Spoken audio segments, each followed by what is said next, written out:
The Freddy, book number 3, Homework Castles by Abby Callan, illustrated by John McLean.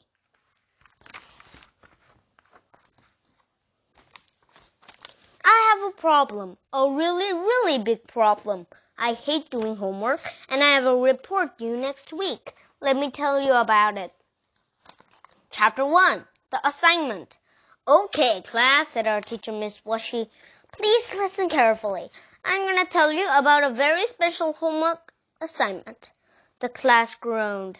I think you will really all enjoy this assignment, Miss Washy continued. Since we have been studying nocturnal animals, I thought it would be fun if you each chose a nocturnal animal to learn a little more about and then shared what you learned with the class. Oh, I want to do a bunny, said Chloe, wrinkling up her nose. They're so soft, cuddly, and cute. Bunnies? Max snickered. You can't do a bunny, stupid, because bunnies are not nocturnal. Max, how many times do I have to tell you not to use the word stupid? Miss Washy asked. But you're correct, said Miss Washy. Sorry, he mumbled. Bunnies are not nocturnal animals. Who remembers what nocturnal means? Robbie's hand shot up. Robbie is my best friend, and he's really smart. He's like a walking encyclopedia of science. Yes, Robbie. Can you please tell us what nocturnal means?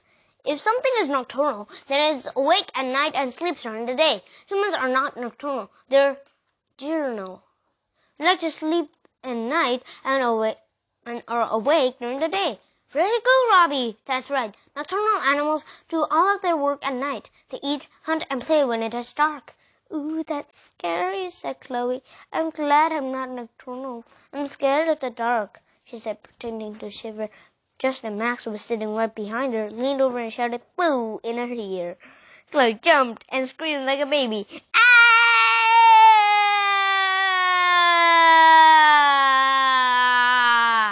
Max was rolling around on the floor, laughing hysterically.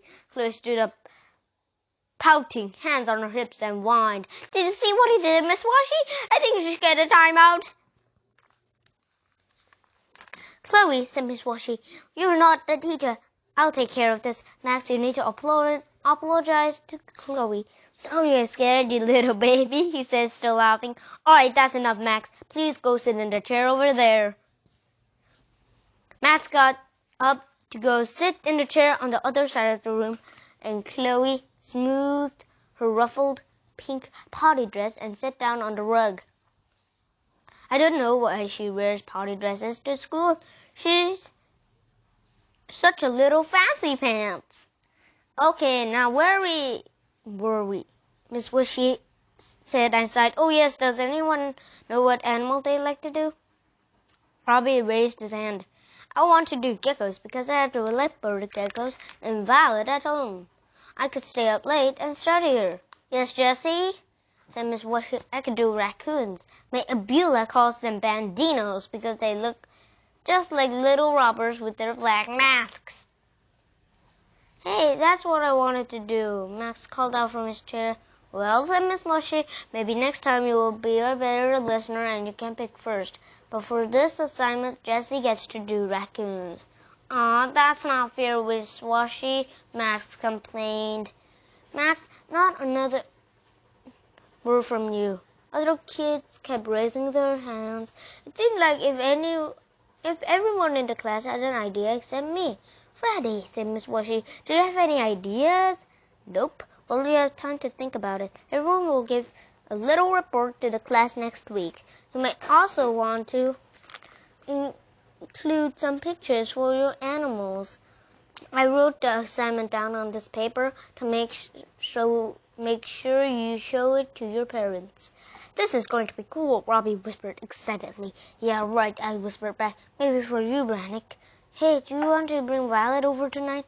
We can stay up late and watch what she does at night. Are you kidding? Your mother would never let me bring a lizard into your house. Yeah, that's true. Well, you and I can stay up late anyway and see what it's like to be nocturnal. Yeah, maybe we'll even stay up all night, Robbie said. Now you're kidding. I never stayed up all night before. Great idea. I can't wait. Chapter 2, hanging around. I can hardly wait for Robbie to come over. We had big plans for the night. I strolled into the kitchen where my mom was baking brownies for a special chocolate fudge brownie Sunday dessert. It was Robbie's and my favorite, a thick, rich chocolate brownie, 2 scoops of vanilla ice cream, lots of fudge sauce, rainbow sprinkles, whipped cream, and cherry on the top. Those smell yummy, I said. Mom, how much longer until Robbie gets here? Boy, you sure got ants in your pants, my mom said. Do you have something special planned for tonight? No, just the usual, I answered. There was no way I'm going to let her in our little secret. She'll never let us stay up all night. Never.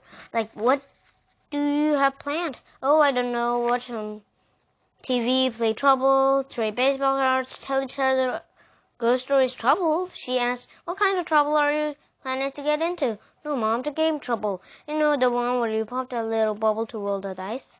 Oh, good. For a minute, you may have me worried you're planning on getting into trouble, just like my big sister, Susie, walked into the room. Trouble? Who's getting into trouble? She asked. What did Freddy do this time, Mom? Just shut up, booger breath. I said, I didn't do anything. That's what you always say, she answered, sticking her tongue out. Leave me alone, Brett. Mom and I was just talking about tonight, and it's none of your beeswax. Ugh, Susie groaned. I forgot you have your little sleepover tonight. I'll have double trouble. All right, Susie, that's enough, my mom said. Stop picking on Freddy. Well, you guys better leave me alone this time, Susie continued, or you'll be sorry, she whispered in my ear. What are you talking about, Susie? My mom asked. Don't you remember, Mom, the last time Robbie slept over, they put a snail in my bed. When I got in, I started to crawl up my leg. It was the grossest thing that ever happened to me. I didn't want to get in my bed for a week. We didn't put it there, I said, kicking. It crawled there all by itself. Left it on the bathroom mirror to see what kind of cool design the snail trail will make. But when we came back to check on it, it was gone. I can't help it that it decided to crawl into your bed. You brought that snail into the whole house? My mom said, how many times did I have told you not to bring animals into this house, especially slimy ones? My mom is a neat freak. We are not allowed to eat anywhere except in the kitchen, and the only pet I'm allowed to have is my goldfish, Mako, because he doesn't shit, smell, or have a cage that needs cleaning. Sorry, Mom. I promise it won't happen again, I said. Yeah, right, Susie snickered. Just when I thought I could wait any longer, the doorbell rang. That was Robbie. I get it, I called as I ran to the door. The night was just beginning.